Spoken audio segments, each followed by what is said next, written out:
Selamat malam, kembali lagi dengan saya Tovan Ardian Puyuh, sales DOQ untuk area luar Jawa, dan bertemu lagi di vlog Puyuh Indonesia. Malam ini saya akan membahas tentang penyebab dan solusi kotoran itu basah pada awal produksi ya. Ada beberapa peternak kemarin yang sempat bertanya kepada saya, kenapa puyuh di awal produksi atau puyuh saya di awal-awal produksi itu kenapa kotorannya cenderung basah. Nah, itu ada 4 faktor ya yang bisa saya simpulkan kenapa kotoran itu bisa cenderung lebih basah di awal produksi. Faktor yang pertama itu mungkin bisa di kepadatan kandang ya.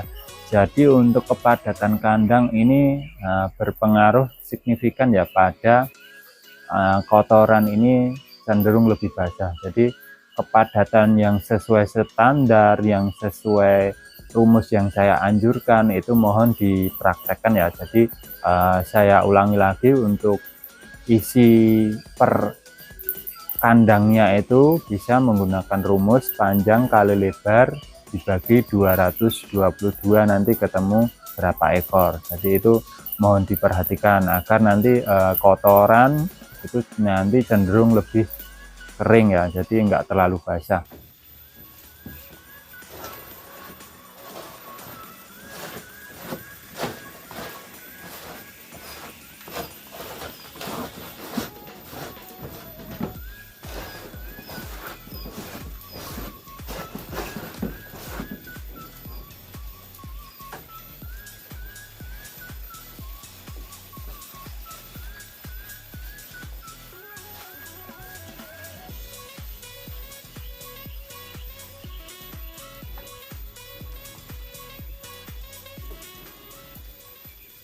Untuk faktor kedua itu dari kualitas pakan ya.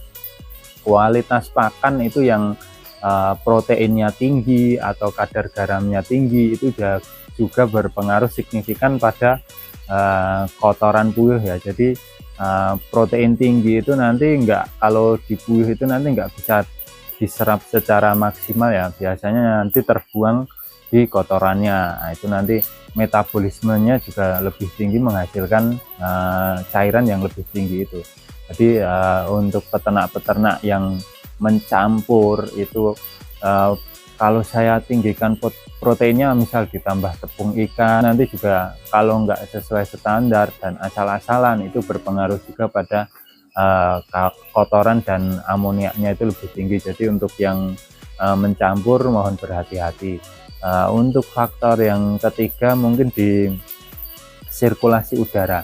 Nah, sirkulasi udara ini berpengaruh juga pada tingkat stres, dan kotoran itu cenderung lebih basah ya. Jadi untuk daerah-daerah peternak itu yang tempatnya suhunya itu tinggi, sirkulasi udaranya tidak lancar, itu nanti berpengaruh juga pada kotoran. Jadi pas waktu misal kayak di waktu musim panas itu puyuh cenderung dia lebih banyak minum daripada makan, sehingga nanti fesesnya juga akan cenderung lebih basah lah.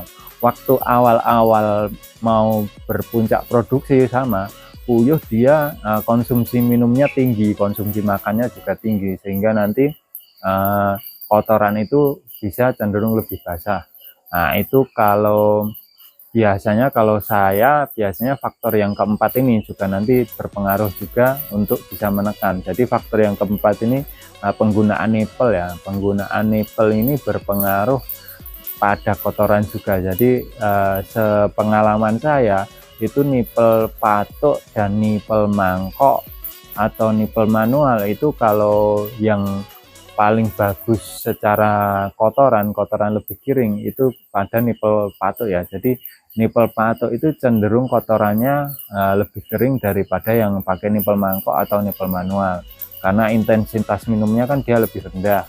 Jadi secara konsumsi minumnya, dan dia nggak terlalu banyak bermain air ya kalau yang nipel patok ini. Mungkin 4 faktor itu yang menjadi penyebab krusial dari kotoran puyuh itu cenderung lebih becek di awal-awal produksi. Mungkin kalau ada kritik atau ada saran nanti bisa disampaikan di komen. Bertemu lagi di vlog selanjutnya dan bertemu lagi dengan saya Taufan Ardian Puyuh, sales DOQ Peksi area luar Jawa. Salam sukses untuk kita semua, tetap berfokus pada produktivitas daripada kuantitas. Selamat malam, sampai jumpa di vlog selanjutnya.